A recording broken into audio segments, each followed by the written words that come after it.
My name is Mariam Ahmed. I am 46 years old and have lived my entire life in Aberdeen, Scotland. To the outside world, my life was the picture of success.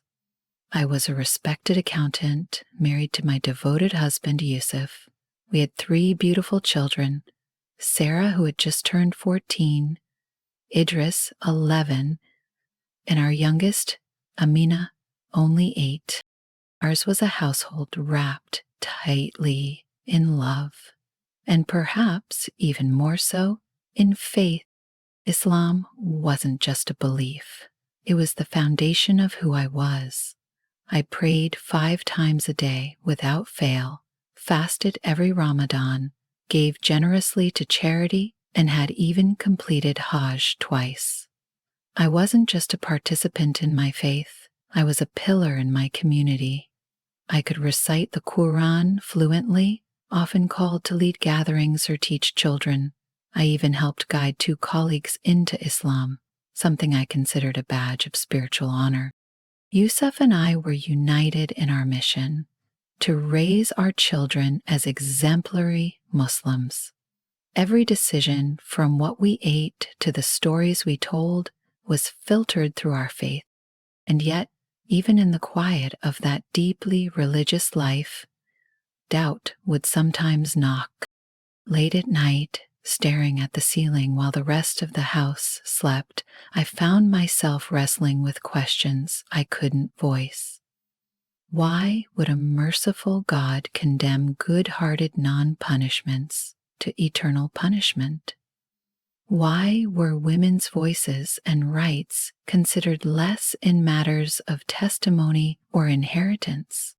I had memorized the answers, Allah knows what we do not, but those answers began to ring hollow. April 10th began like any ordinary day. I rose before dawn for the Fajr prayer, carefully stepping over the creaky floorboards so as not to wake the children. The house was quiet, filled with the stillness of morning.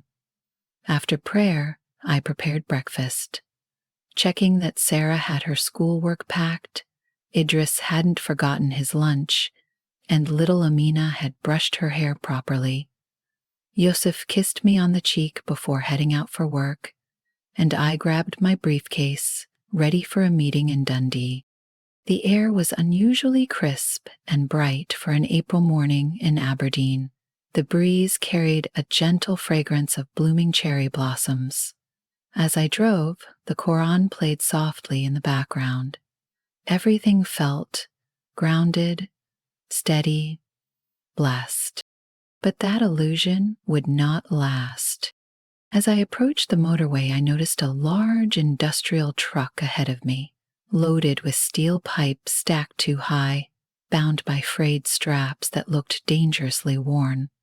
I felt uneasy, but kept my distance, shifting focus to the upcoming meeting and plans for Ramadan. The meals I would prepare, the extra prayers I would offer, the lectures at the mosque. My mind was full, too full, and it wasn't just my calendar. It was all the questions I'd been suppressing, the ones Sarah had asked that left me speechless. Like the time she asked, "Mama, if Chloe is kind and good, why would she go to hell just because she's not Muslim?" I'd given her the only answer I knew. Faith is what matters most, but even as I said it, it didn't feel true anymore.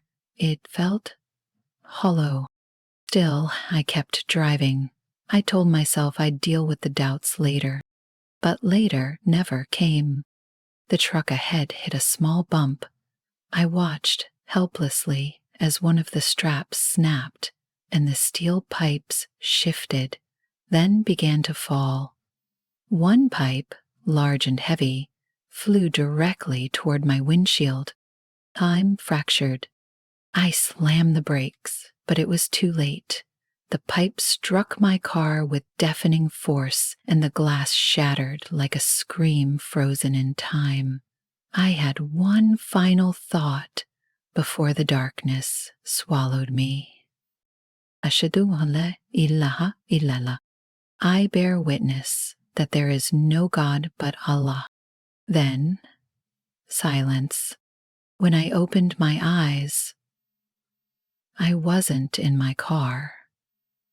At least, not in any way that made sense. I was floating, weightless, looking down at the twisted wreckage of metal and glass that had once been my vehicle.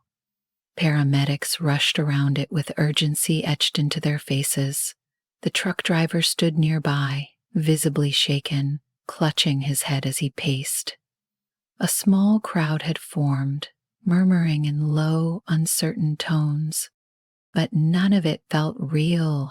There was no pain, no fear, only an eerie calm, as though I was watching a movie scene that didn't quite belong to me. I looked at my own body, crumpled inside the car, and felt nothing. It was like observing an old shell I had outgrown. Then came the light. At first, it was subtle, a soft, almost imperceptible glow. But it grew rapidly, surrounding me with warmth and peace that words can't truly capture. It wasn't the kind of light that blinds. It was alive, intelligent. It didn't just illuminate the space around me, it lit up something within me. And then I saw him. A figure stood within the heart of that radiant light. I didn't need anyone to tell me who it was. I knew instantly, deep in my soul, it was Jesus. But this wasn't the Jesus I had learned about in Islam. Not just a prophet, not just a wise teacher. This Jesus, his presence carried an authority and holiness that silenced every doubt, every defense. He looked into me, not at me, but into me, and I felt laid bare. Every thought, every sin, every secret fear. And yet what I felt from him wasn't condemnation, it was love. A love so vast, so complete, that it brought me to my knees, not in shame, but in awe. There were no spoken words, yet I understood everything he was saying. His truth bypassed language. It poured directly into my soul. In his presence, the doctrines I had clung to my whole life, the rituals, the prayers, the rules, they began to fall apart. Not with violence, but with clarity. I wasn't being judged, I was being shown. And for the first time in my life, I felt free. As I stood before Jesus, the light around him pulsing with life, a new wave of understanding washed over me, not just about him, but about myself. Without words, he began to show me my life, not as scattered memories or blurry moments, but as a continuous, unbroken thread. Every choice, every action, every motivation, I saw them all with piercing clarity. But this was not a cruel replay, it was revelation. I saw my moments of devotion where I fasted, prayed, and taught the Quran to children with pride. But beneath that surface, I saw something I had never dared to name: spiritual pride. I had judged others who didn't follow Islam. I had dismissed their goodness, their love, their decency, because they didn't share my faith. I realized I hadn't just worn the hijab as a sign of obedience, it had become a veil over my eyes, separating me from the fullness of truth. And still Jesus stood there, loving me. Then he showed me something I was not prepared for: the origins of my faith. I saw the Prophet Muhammad in the cave of Hira, but what I witnessed was not what I had been taught. The presence that appeared to him was not Gabriel, it was something else. a being cloaked in a false light, its influence subtle but corrupting. I watched as it whispered truths mixed with lies, laying the foundation of a faith built not on freedom, but on control. I saw the manipulation, the fear, the political ambition woven into doctrines I once cherished. Events I had rationalized, like the marriage to Aisha, the violent raids, the execution of critics, were revealed with brutal honesty.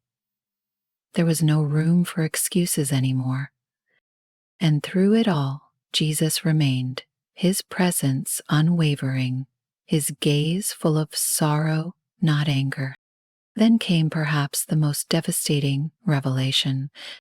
He showed me the spiritual reality of Islam's practices. The 5 daily prayers, disciplined, yes, but empty, disconnected from intimacy with God. Fasting during Ramadan had purified my body, but not my soul. Even the Hajj, which I once viewed as the pinnacle of devotion, was revealed to be a pilgrimage into spiritual darkness, where millions sought truth with sincerity, but were bound by a lie. He revealed that I had been searching for God my whole life, but missing Him, the true God, because I had been taught to reject the cross, the resurrection, the very love that now stood before me. And still there was no condemnation, only a gentle invitation, come, see, know. As the revelations deepened, the love I felt from Him only grew, not a love that demanded or judged or earned, a love that gave itself fully, unconditionally. And in that moment, I understood. Jesus wasn't just revealing the truth. He was the truth. As the light surrounding Jesus intensified, I felt it pouring into the deepest corners of my soul, places I hadn't even known were dark. But with that light came a new weight, the knowledge that this wasn't just for me. Jesus began to show me visions, not of the past, but of the future. I saw my children. In one vision, they walked the path I had once walked.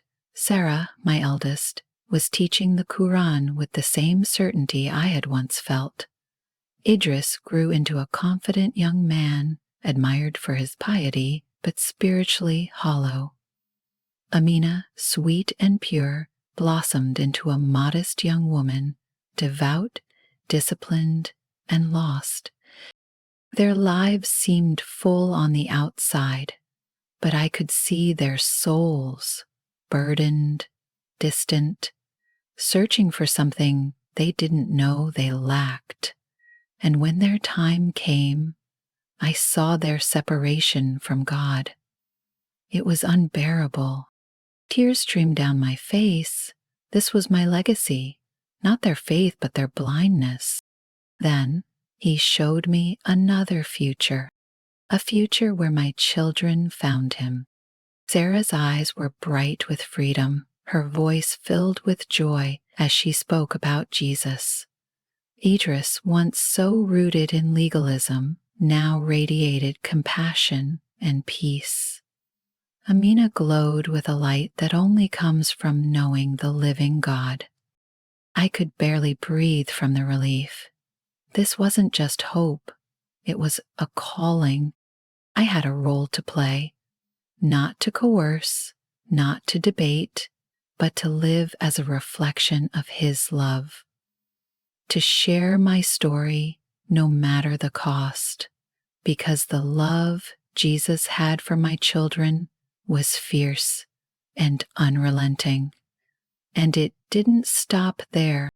He began to show me His heart for Muslims, not as a group to convert, not as enemies or heretics, but as individual souls, deeply known, and deeply loved. I saw his heart breaking for their devotion, sincere but misdirected. I saw his longing for them to know the truth, not to shame them, but to set them free. His love wasn't smaller because they had rejected him. If anything, it was stronger. And then I saw myself, not the woman I had been, not the Muslim teacher, the devout wife, the pillar of her community. I saw the woman I was called to become, a witness, a bearer of light, a voice for those still trapped in the very darkness I had once called home. But Jesus didn't just show me the mission, he showed me the cost. I saw Yusuf, my husband, his face twisted in confusion and anger. I watched as he turned the children against me, using the very teachings I had given them to prove I had lost my way. I saw my community, those I had prayed with, laughed with, trusted, label me an apostate, a traitor. I saw myself alone, unemployed, rejected, threatened, branded, and yet, through all of this, Jesus stood beside me. He never said it would be easy, but he promised something greater than comfort. He promised presence, and then, without speaking, I knew I had to return back to the world I had left, back to the life that would no longer accept me, to tell my story, to share the truth. Because once you've encountered the light, once you've stood in the presence of perfect love, you can never go back. And then the light began to fade, not in intensity, but in purpose. The moment had come. I was being sent back. There were no goodbyes, no dramatic parting words, only a final, overwhelming impression burned into my soul. Go, tell them, live the truth. When I opened my eyes, the sterile glow of fluorescent lights replaced the divine radiance I had just left. I was in a hospital. Machines beeped beside me. Nurses moved quietly. My chest rose and fell with mechanical steadiness. I was alive. After being clinically dead for over 15 minutes, I had returned. The doctors would later call it miraculous. No brain damage, no lasting injuries. But I knew better. This was resurrection. And the first words to leave my lips, trembling but unstoppable, were, Jesus is Lord. My husband Yusuf sat beside me, tears in his eyes, clutching my hand. He leaned in closer, whispering in Arabic, Alhamdulillah, you're alive.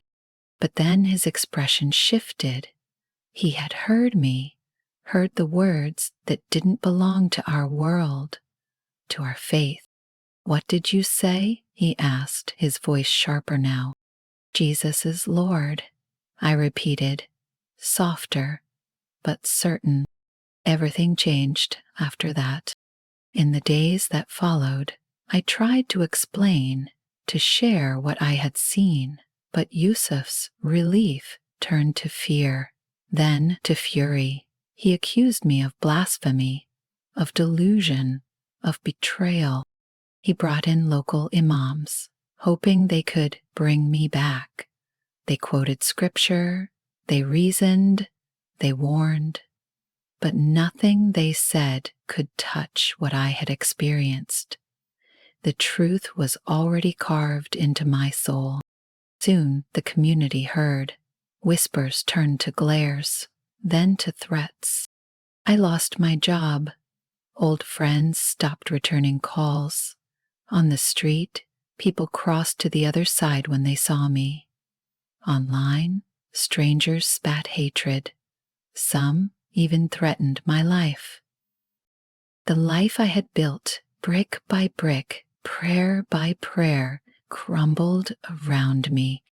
But I was not afraid, because through it all, I felt him, his presence, his peace, his unshakable love. And then, just as I thought I had lost everything, I found something new. A contact reached out. A small secret church of former Muslims had heard my story. When I met them for the first time, it was like finding family in the desert. Each had a story, each had scars. But their faith was real, and their love for Christ was deep and quiet and strong. Together we worshipped, in whispers, in hiding, in hope. I opened the Bible for the first time, not to debate, but to listen, and every verse felt alive. Every word echoed the truth I had seen with my own eyes. Jesus wasn't just an idea anymore. He was the living Word, the heart of God, my Savior. Even in the sanctuary of that small hidden church, my heart ached for what I had lost. Yusuf had taken the children to a stricter Islamic school. I was given only limited time with them, supervised, structured, sterile. He told them their mother had been confused by a dream, that I was no longer to be trusted, that I was no longer who I once was. And in some ways he was right. I wasn't, but not because I had lost my way, because I had found it. Sarah, my sweet eldest, looked torn each time she saw me. Her eyes searched mine, her mind caught between the faith she had grown up with and the mother she still loved. Idris became cold, defensive, quick to correct me whenever I mentioned Jesus. Amina, too young to understand fully, would simply ask, "Mama, can I love Jesus and Allah?" Her innocent words crushed me. But they also gave me hope, because seeds had been planted, and I trusted, no, I knew, that Jesus would water them in His time. I no longer lived a life built on fear or rules or endless striving. My prayers were no longer ritualistic phrases in a foreign tongue. They were conversations, honest, raw, alive. I prayed constantly, not just for my children, but for Yusuf, for my community, for the millions still walking the path I had once called home. I no longer hated Islam. I pitied it, not its people, but the system that kept them bound. I saw their devotion not as rebellion, but as misdirection. Their sincerity didn't offend God. It broke His heart. Jesus loved them, all of them, even those who now hated me, even those who threatened me, even those who would never understand. He loved them enough to die for them. That love became my compass. So I began to speak, quietly at first, in coffee shops, online, through letters, through prayer. And as I shared my testimony, I realized something. It wasn't just a story. It was a tool, a light in dark places, a voice for the silent, a map for the lost. Some listened, most didn't, but I kept going, not because it was easy, but because it was true. And once you've encountered truth, once you've stood in the presence of the living God, you can't stay silent. Now, as I sit here telling you my story, I don't know what your faith is. I don't know your past, your doubts, your pain. But I know this: Jesus is real. He is love. He is truth. He is the only way to life, not just after death, but here, now. I'm not inviting you into a religion.